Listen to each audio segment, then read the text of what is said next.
네, 안녕하세요. 임현주입니다. 이번 시간에는 두 권의 책을 함께 겹쳐보는 시간을 가지려고 합니다. 바로 데미안 프로젝트와 서바이벌 리포트인데요. 이 책을 통해서 융의 세계로 깊이 들어가 보겠습니다. 네, 작가님 안녕하세요. 안녕하세요. 반갑습니다. 네, 이 프로이트에도 무의식이 등장하고 또 융의 심리학에서도 무의식이 등장합니다. 사람들이 좀 비슷한 개념인가? 다른가? 헷갈릴 수 있을 것 같은데요. 프로이트와 융의 무의식은 어떻게 다른가요? 예, 프로이트가 무의식의 세계에 대해서 인간에게는 무의식이 정말 있고 그것이 중요하다는 것을 처음으로 열어 보여주었다면 네. 그 발견은 너무 충격적이었어요. 옛날 사람들한테. 왜냐하면 내가 의식적으로 알고 있는 것이 나를 결정하는 줄 알았는데 무의식은 나도 모르는 나잖아요.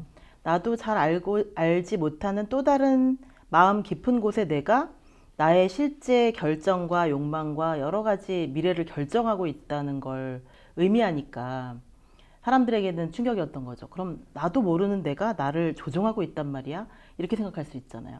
무의식이 의식을 실제로 어느 정도까지 조종하는지는 모르겠지만 무의식의 존재가 너무나 중요하고 그 결정적 증거가 꿈이라는 것을 온 세상에 알린 사람이 프로이트였다면 무의식에 대해서 프로이트와 좀 다른 관점으로 접근한 사람이 융이에요. 네. 프로이트는 인간의 나라는 존재를 에고와 슈퍼에고와 그리고 이드로 나눠봤어요. 프로이트의 에고랑 융의 에고가 달라요. 그게 되게 중요한데요. 프로이트의 에고는 이드는 욕망이거든요. 충동. 네. 에고 위에 있는 슈퍼에고는 초자라고 해서 우리를 명령하는 존재예요. 자동차의 신호를 지켜야지 또는 공부를 열심히 해야지 이런 식으로 우리에게 끊임없이 더 나은 내 자신이 되도록 막 명령하는 우리 안에 또 다른 모습을 초자라고 하는데 그 초자와 이드, 욕망 사이에 맞춰서 그를 중재해 주는 것. 이건 참아야 돼. 학교 가서 공부할 때는 갑자기 밥을 먹으면 안 돼. 이런 식으로 규칙을 지키도록 만들어준다든가 아니면 때로는 이드의 편을 들어주는 게 나을 때도 있어요. 네. 특히 예술가들은. 정말로 이 그림을 그리고 싶은데 이걸 그리면 사람들이 나한테 비판하지 않을까? 비난하지 않을까라는 걸 참고 그 이들을 표출해야 돼요. 그래야 좋은 작품이 나오죠. 도발적이고 욕을 먹을 수도 있어요. 인상파도 처음에 세상에 나왔을 때 엄청나게 비난을 받았잖아요. 근데 모네도 그렇게 비난을 받았죠. 그렇지만 나중에 인정받고 엄청나게 성공했잖아요. 그러니까 그런 순간이 필요하거든요. 그걸 중재해주는 존재가 에고예요. 그래서 프로이트에게 에고는 되게 합리적이고 이성적인 존재예요. 그런데 융에게 에고는 셀프의 반대말이에요.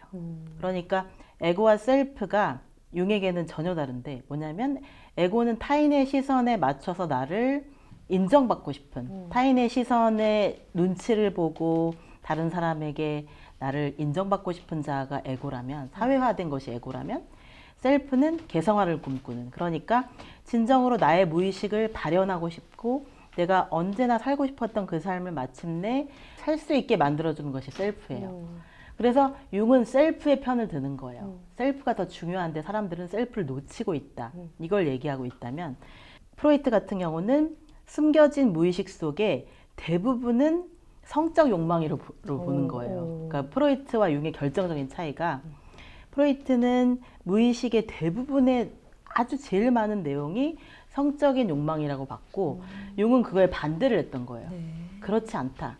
인간은 성적인 욕망도 중요하지만 그것 말고도 정말 많은 것이 있다. 무의식에 숨은 욕망 중에 하나는 뭐 예술적인 욕망일 수도 있고 여행하고 싶은 걸 수도 있고 또 다른 나로 살아보고 싶은 것일 수도 있다. 그러니까 무의식의 가능성을 믿었던 거예요.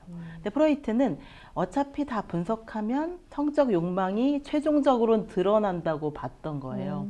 물론 이게 좀 단순화시킨 거기 때문에 여러분들이 책을 보셔야 더 정확하겠지만 제가 파악하기로는 프로이트는 성적 욕망을 너무나 중요한 무의식의 대부분의 내용으로 봤기 때문에 융과 처음에는 되게 좋은 사이였는데 프로이트가 융을 되게 큰아들처럼 생각했어요. 굉장히 애제자로 생각을 하고 싶어 했는데 융이 거기서 반기를 든 거죠. 어떻게 인간의 모든 무의식을 성적인 욕망으로 다 치환시킬 수 있냐.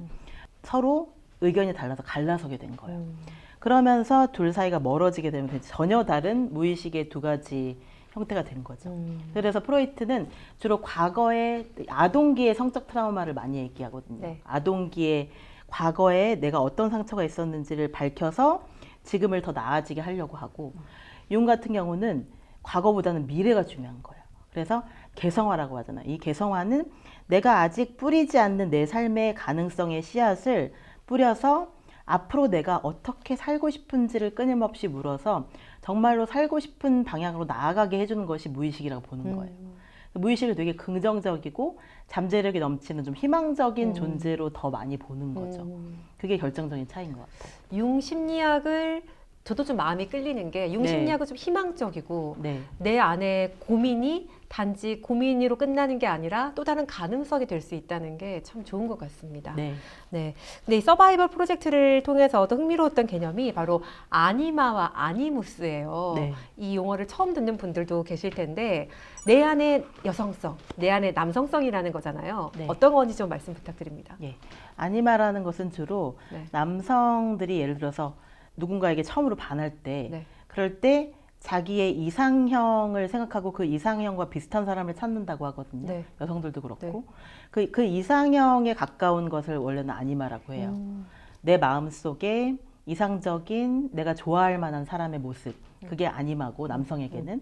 여성에게는 나의 어떤 이상적인 남성의 모습인 거죠. 네. 근데 이거는, 이 모델은 융이 100년 전에 생각했던 모델이기 때문에 오늘날의 사회와는 좀 달라요. 예. 그런데 저는 이렇게 생각하는 거죠. 원래는 아니마가 남성에게 부족한 여성성이고, 아니무스는 여성에게 억압된 무의식의 남성성이었는데, 지금은 좀 더 이제 집단 무의식이라는 것도 있어요. 네. 융이 말하는 집단 무의식의 관점에서 볼 때는 우리 사회 전체가, 저는 아니마가 많이 부족한 것 같아요. 예. 왜냐하면 아니무스는 되게 칭찬받을 때가 많거든요. 아니무스는 일단 성공을 지향하고 투쟁을 지향하고 경쟁을 좋아해요. 네. 그러니까 아니무스는 굉장히 힘을 중시하고 카리스마, 끝까지 도전해서 마침내 이루어내는 것이, 그러니까 스파르타 전사를 생각하시면 돼요. 그런 것이 아니무스의 모습이기 때문에 누구나, 사실 여성들도 많이 남성화되는 경우가 많죠, 요즘은. 네. 성공하고 싶어하고 경쟁하고 싶어하고 이기고 싶어하죠. 그래서 아니무스는 사실 칭찬받는 경우가 많아요. 그런데 아니마는 그걸 했을 때 나에게 꼭 이익이 돌아오지 않을 때도 많아요. 아니마는 존재의 관계를 중시해요. 네. 그러니까 보살핌과 치유와 관계, 배려, 이런 것들을 중시해요. 네. 자본주의적이지 않은 것이죠. 굉장히 매일매일의 삶을 지탱해 주는 것은 사실 저는 아니마가 더 중요하다고 맞아요. 생각해요. 그런데 아니마가 전체적으로 부족해지는 사회가 된 거예요. 왜냐하면 아니무스가 너무 강하기 때문에. 저는 자본주의도 되게 아니무스적이라고 생각해요. 이겨야 되잖아요. 경쟁해야 되고. 그러니까 숫자로 막 표현돼야 되고. 그런데 아니마는 제가 문학 작품에서 얻는 감동, 네. 영화를 보면서 막 울고, 이럴 때 느끼는 것이 아니마인 것 같아요. 우리를 약해지게 만드는 것 같지만 사실은 더 넓어지게 하고 더 깊어지게 만드는 것을 아니마라고 생각해요. 네. 우리 사회에 요즘 아니마가 부족하다는 말이 너무나 또 와닿습니다. 네. 이 융의 책을 보면 신비적 참여라는 개념도 나오거든요. 이게 네. 어떤 걸까요? 예. 서바이벌 리포트에서는 이 아놀드와 나의 관계예요. 네. 아놀드라는 친구와 이 심리상담사의 젊은 시절의 모습을 보면 서로 막 고민을 다 얘기하는데 서로 너무 반대 성격인 거예요. 아놀드는 충동적이고 그리고 나라는 존재는 되게 모범적이고 네. 굉장히 교양 있고 그런 줄 알았어요. 나라는 사람은 계속 뭔가 계획을 세워서 하고 싶어 하는데 아놀드는 자꾸만 약속도 안 지키고 맨날 늦고 그러면서 되게 예술적인 감수성은 뛰어나고 사람들은 아놀드를 더 좋아하고. 막 그래서 막 질투가 나잖아요. 근데 그 질투가 그림자였던 거죠. 나도 그렇게 살고 싶었던 거죠. 네. 나의 그림자가 저렇게 자유롭고 창조적이고 계획 없이 막 충동적으로 행동하고 그래서 나중에 어떻게 되냐면 이 사람들이 중년이 지나니까 성격이 바뀌어요. 네. 그래서 아놀드는 되게 이제 여행도 잘 안 하고 굉장히 얌전하게 정원을 가꾸며 살아가고 나는 아놀드처럼 충동적이고 야성적인 사람으로 변해요. 그러니까 서로가 서로의 개성화를 도와주는 사람이었던 영향을 거죠. 주고. 예, 그래서 서로가 서로의 결핍을 보충해줘서 살지 못한 삶을 살도록 유도해 주는 거예요. 이런 게 신비적 참여예요. 네. 그런데 데미안 프로젝트에서 신비적 참여는 누굴 통해서 드러나냐면 싱클레어와 데미안을 통해서. 네. 싱클레어가 데미안을 통해서 자기의 숨겨진 아니무스를 발견하는 거죠. 아, 내가 정말 강력하게 크로모가 나를 괴롭힐 때 강하게 맞서서 싸웠어야 되는데 그러지 못했잖아요. 근데 데미안이 대신 싸워서 이겨줬잖아요. 네. 그래서 크로모로부터 싱클레어를 구해주죠. 그래서 처음에는 수치심을 느껴요. 그런데 나중에는 싱클레어도 그렇게 강해지는 거예요. 싱클레어가 강해져서 나중에 크나워라는 아이가 자살을 할 뻔한 위험에 처했을 때 싱클레어가 자기도 모르게 도와주는 거죠. 무의식까지 강해져서 그 무의식이 크나워를 자살할 뻔한 위험에서 구해주는 쪽으로 가버린 거예요. 그게 자기도 몰랐던 강인함 아니무스가 데미안을 통해서 생긴 거죠. 이런 것이 신비적 참여예요. 네. 서로가 서로의 개성화를 도와줘서 마침내 결핍과 트라우마를 해소하는 쪽으로 나가고, 그리고 결핍과 트라우마 그림자로부터 자신의 생의 에너지와 창조성을 배우게 되는 그런 것이 신비적 참여예요. 나 혼자서는 할 수 없다는 거죠. 누군가 멘토가 필요하다는 거죠.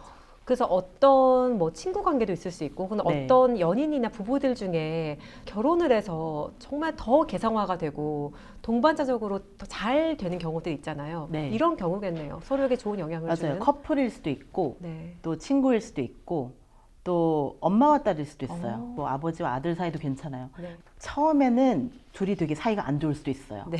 네. 다르니까. 그러니까 예, 컴플렉스가 정확하게 그 사람이 없는 걸 내가 갖고 있고, 네. 나에게 없는 걸 그 사람이 갖고 있을 때 처음엔 사이가 좋을 수가 없어요. 그렇죠. 로맨틱 코미디 영화를 보면은 처음엔 막 으르렁거리잖아요. 그런데 그 으르렁거림이 자기가 찾고 있었던 이상형이나 아니면은 자기에게 없는 것을 갖고 있을 때 처음에는 질투나 서로 좋아하지 않아요. 처음에는. 그러다가 아, 저 사람이 나의 그림자를 이해해 주는구나.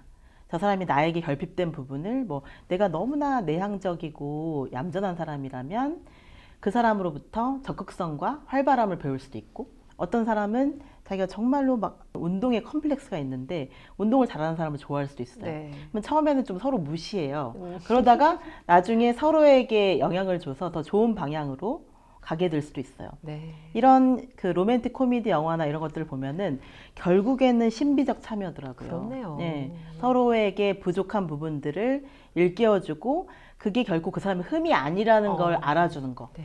흠이 아니야. 그건 너의 매력이야.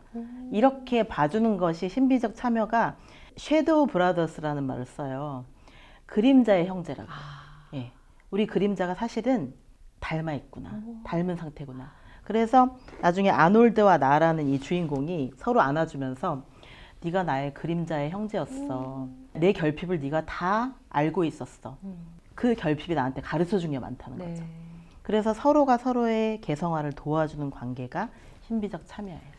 우리가 누군가에게 이유를 모르겠는데 끌리거나 네. 이유를 모르겠는데 싫거나 이런 많은 심리들이 이런 융 심리학을 통해서 또 이해가 되는 부분들이 있는 것 같습니다. 맞아요. 네, 우리가 융 심리학에서 개성화가 중요하다고 했고, 또 어떤 치유의 공간인 테메노스가 더 중요하다고 했잖아요. 네. 이 개성화와 테메노스의 관계도 궁금한데요. 네. 테메노스를 잘 발견하는 사람이 개성화도 더 잘 되는 건가요? 우리가 어떤 곳에 가면 마음이 그냥 편해지는 곳이 있어요. 네. 예를 들면 저는 그런 곳을 월든이라고 부르는데, 아, 소로의 월든처럼 제가 네. 다시 만난 월든이라는 책을 쓰면서 느낀 게 뭐냐면, 이 사람은 뉴욕에 가서 성공하라고 일부러 돈을 써서 보내놨더니 네. 뉴욕에 가니까 너무 괴로워했던 거예요, 소로가. 그런 회색빛 콘크리트 건물들 속에서 막 사람들이 많고 이런 곳에서는 소로가 자신의 능력을 펼칠 수가 없었던 거예요. 어떤 사람인데 뉴욕에 가야 성공하잖아요. 그러니까 저마다 테메누스가 달라요. 모델이 되고 싶거나 영화배우가 되고 싶거나 이러면은 뉴욕에 가야 되겠죠. 그런데 소로는 글을 쓰고 싶은 사람이란 말이에요. 자연에 대한 글을 쓰고 싶어 해요. 자연과 인간의 관계에 대한 글을 쓰고 싶은 사람이에요. 그러니까 에머슨이라는 스승이 이제 제자 잘 되게 하려고 돈을 써서 뉴욕으로 보내놨더니 적응을 못하고 금방 돌아온 거예요. 상처받은 얼굴로. 그런데 다시 숲으로 돌아오니까, 월든으로 돌아오니까 다시 활개를 쳐요. 숲속의 오두막에서 2년 2개월이나 그렇게 집거를 하고 나니까 정말 좋은 글을 써낸 거예요. 이런 게 테메노스인 거예요. 자기가 정말로 마음이 편한 곳에서 창조성을 발휘할 수 있도록 일깨워주는 공간. 그래서 왜 우리가 이사 가는 게 되게 중요하다고 하잖아요. 네. 그것도 테메노스를 찾는 거였으면 좋겠어요. 요즘처럼 막 너무 돈에 신경 쓰는 것이 아니라 이 집이 얼마나 오를까 이것만 생각하면 테메노스를 못 찾을 수도 있다는 거예요. 내가 어느 곳에 가야 마음이 편할까? 어딜 가야 나의 잠재력과 나의 창조성과 나의 삶이 활기를 칠 수 있을까? 이걸 고민하고 이사를 가시면 좋을 것 같아요. 이 테메노스라는 것은 나의 개성이 마침내 눈을 뜨는 시간, 나의 무의식이 마침내 의식으로 나와서 나를 행복하게 해주고 나의 가능성을 실험할 수 있는 공간이기 때문에 편안함과 창조성, 이게 키워드예요. 편안하면서도 창조성을 자극해야 돼요. 그런 공간 혹은 네. 그런 시간 네. 꼭 필요하겠네요. 네. 우리가 너무 바쁘게 살다 보면 그런 테메노스를 생각하지 못할 때가 많거든요. 근데 정말 필요하겠다라는 생각을 하게 됩니다. 에바 네. 부인을 마지막에 만나잖아요. 네. 싱클레어가. 네. 그 에바 부인의 집이 테메노스예요. 아, 평생 계속 방황을 하던 싱클레어가 에바 부인의 집에 가니까 너무나 이야기도 잘하고 모든 고민 다 털어놓고 막 꿈 얘기도 막 하고 네. 페르소나가 거의 경계가 없는 것처럼 행동하잖아요. 네. 그전에는 막 잘난 척하고 싶기도 했고 페르소나에 어떤 장벽이 있었거든요. 그런데 그 페르소나를 내려놓죠.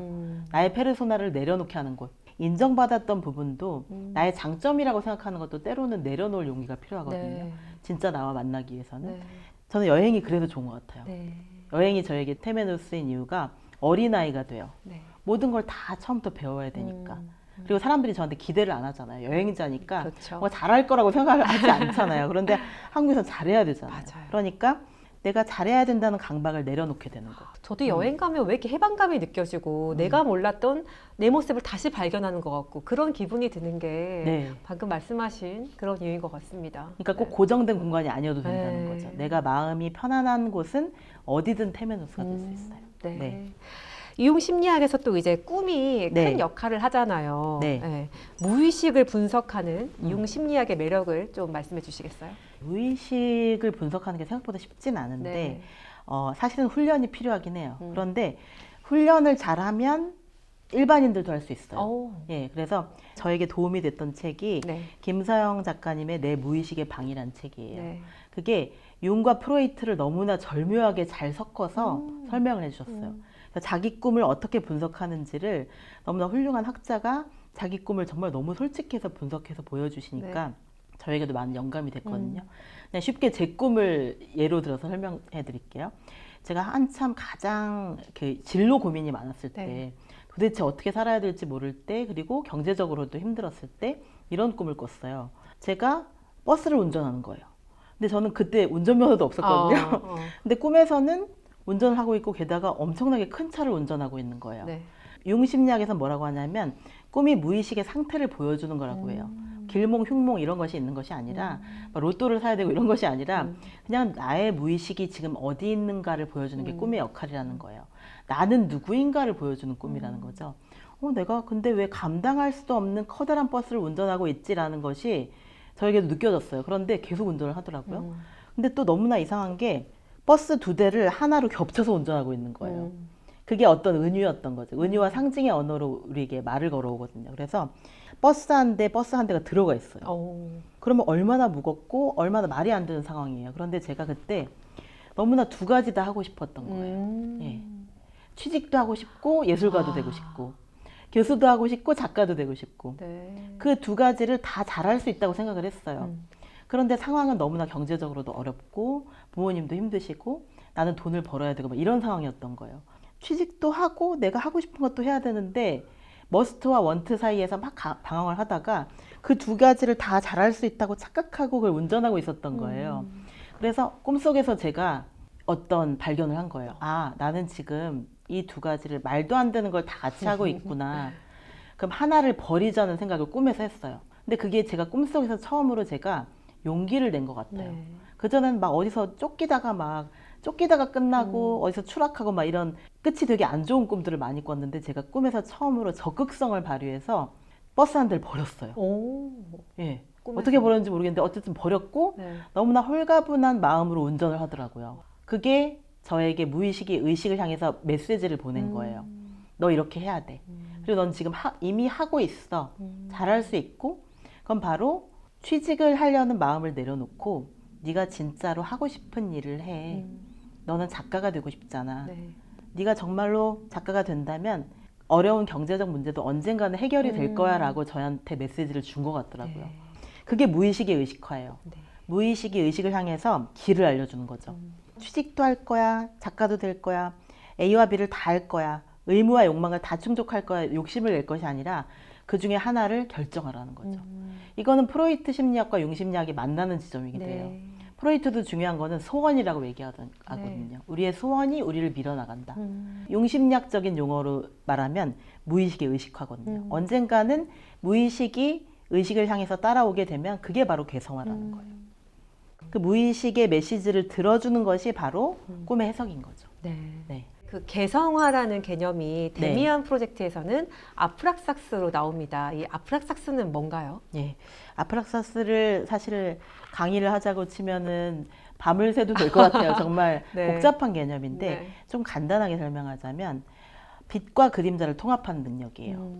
근데 많은 사람들은 예를 들어서 자기소개서를 쓰라, 네. 뭐 유튜브에서 자기를 소개하는 글을 써봐라 하면은 다들 자기의 좋은 점만 써요. 네. 근데 그 좋은 점은 어떤 거냐면 에고예요. 어우. 네, 그래서 남들에게 검증받은 자기의 능력, 주로 그런 걸 쓰죠. 그래서 상 받은 거, 무슨 대회에서 우승한 거, 이런 것만 쓰는 거예요. 그쵸. 자기를 행복하게 해주는 장점이라기보다는 남에게 사회적으로 인정받은 뭔가 효율성이 있는 그렇죠. 그런 거를 쓰는 것이 에고예요. 그런데 셀프는 어떠냐면 내 그림자까지 받아들이는 거죠.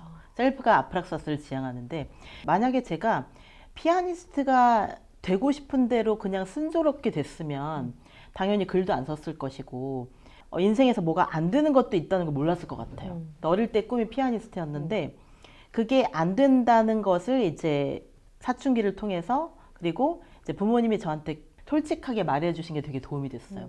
사실은 우리 집이 형편이 안 된다. 네가 공부를 했으면 좋겠다라고 솔직하게 말을 해주셨고 그건 되게 좋았어요. 네.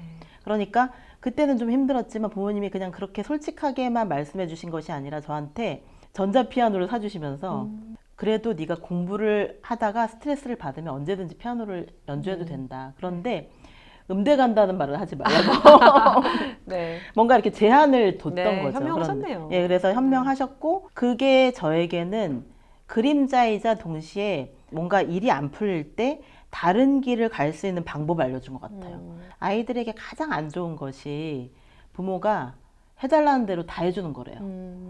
떼쓰면 다 해주고 이러면 아이들이 두뇌가 발달을 안 한다는 거죠. 그래서 안 되는 것이 있다는 것. 한계가 있다는 걸 알려주는 것이 굉장히 중요하다는 거예요. 그러면 그 한계를 어떻게 돌파할 것인지 고민을 한다는 거죠. 그리고 주어진 재화의 한계 내에서 내가 어떻게 나의 재능을 발휘할 것인가를 고민하면서 성장을 할 수 있다는 거예요.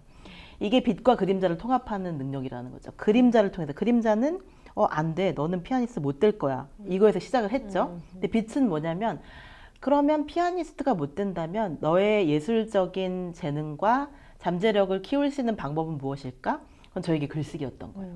방법을 아주 오랫동안 애둘러서 길을 걸어서 찾은 거죠. 싱클레어도 마찬가지죠. 만약에 크로머에게 그렇게 전혀 당하지 않고 그냥 곱게만 유복한 아이로 자랐다면 이렇게 아프락사스나 데미안이나 에바부인이나 이런 일이 얘한테 일어나지 않았겠죠. 에고인 상태로만 살면 우리가 장애물과 대면하고 그림자와 대면할 수 있는 용기가 없어지거든요. 그런데 페르소나를 잠시 내려놓고 내 그림자까지 대면할 수 있는 용기가 있다면 마침내 아프락사스, 즉 빛과 그림자를 다 통합한 상태의 어떤 개성화의 완성태라고 생각하시면 될 것 같아요. 내가 꿈꿀 수 있는 모든 것, 네. 내가 해낼 수 있는 모든 것을 마침내 다 이룬 상태인데 빛만 선택하는 것이 아니라 그림자도 선택할 수 있는, 그러니까 그림자도 받아들일 수 있고, 그래 난 상처에 있는 존재야. 하지만 상처가 있어도 괜찮아. 그냥 빛나기만 하는 존재가 아니라 온전한 존재가 되고 싶다고 얘기해요, 융은. 그 온전함이라는 게 사실은 데미안에서 말하는 아프락사스고 융에서는 개성화인 거죠. 빛과 그림자를 통합하는 게 이게 말이 쉽지 진짜 어려워요. 네. 왜냐하면 그림자를 인정해야죠. 그림자와 대면해야죠. 매일 용과 싸워야 되죠. 그게 핵심이 뭐냐면 너는 안 될 거야 라는 용과 싸우는 거예요. 너는 너의 꿈을 이루지 못할 거야. 너는 재능이 없어. 이런 내 안에 에고의 어두운 측면과 맞서 싸우는 거죠. 예를 들어서 신춘문예를 준비한다면 막 몇십 년 동안 준비했다가 마침내 신문사에 그 신춘문예 원고를 내는 것까지, 네. 그 용기까지, 거기가 개성화라는 거죠. 되고 안 되고는 중요한 게 아니라는 거예요. 그건 나중 일이고 내가 결정할 수 있는 게 아니잖아요. 끝까지 나를 응원해주는 용기. 내가 나의 잠재력을 최대한 펼칠 수 있도록 내가 나의 최고의 검투사가 되고 내가 나의 최고의 네. 보디가드가 되어서 나를 끝까지 응원해 줘야 된다는 거죠. 이게 저는 아프락사스라고 생각합니다. 좋은 말이네요. 네. 네, 우리의 무의식과 그림자를 마주하는 일은 쉽지 않고 힘들고 어렵지만 그 길을 잘 걸어갔을 때, 정말 끝까지 나를 믿어줬을 때 진정한 나로 빛나는 개성화를 이룰 수 있다는 걸 오늘 알게 됐습니다. 여러분도 그 여정을 함께 해보시기를 저도 응원하겠습니다. 네, 정여울 작가님 오늘 감사합니다. 감사합니다. 네.